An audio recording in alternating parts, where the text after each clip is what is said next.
The Magna Carta was signed just over 800 years ago here in Runnymede, a document that would have both civil and religious importance for England and also for the whole world. The backdrop to the signing of the Magna Carta was the growing tension between the King of England and the Pope over who had the authority to appoint the bishops of London and Canterbury. At that time, the King of England, King John, was probably one of our weaker kings. The Pope at that time, Pope Innocent III, was probably one of the stronger popes. And in this battle, the Pope eventually won.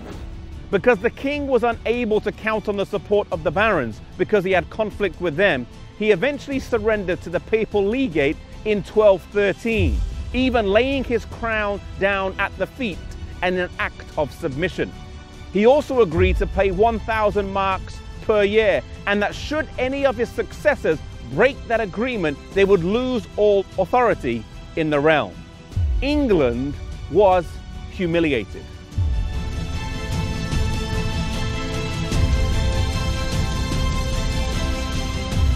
The barons were stung into action. They would never be slaves to the Pope.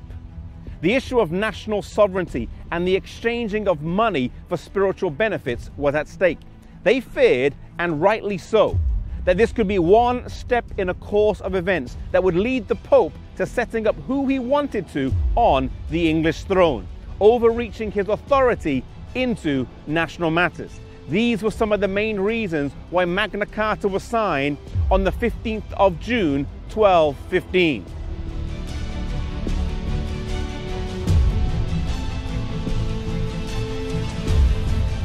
The first clause stated, "The Church of England shall be free, and hold her rights entire, and her liberties inviolate." This issue would rumble on for the next 150 years, and the money due to be paid to Rome lapsed over time and became sporadic. This was one of the main reasons of John Wycliffe's early disagreements with Rome.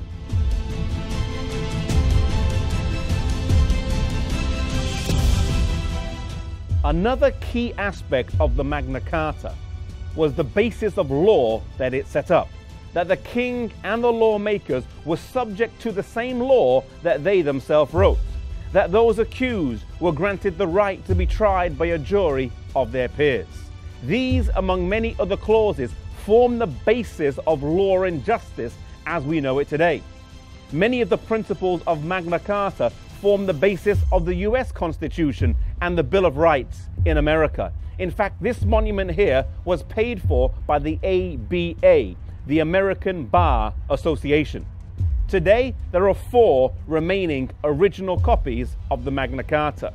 1 in the Lincoln Castle, 1 in St. Mary's Cathedral in Salisbury, and 2 in the British Library. The principles of Magna Carta, which live on today, stand to us as a testament that we should cherish our civil liberties, that we should protect our civil liberties, and that we should use the time that we have now in the spreading of the gospel while we have the ability to do so.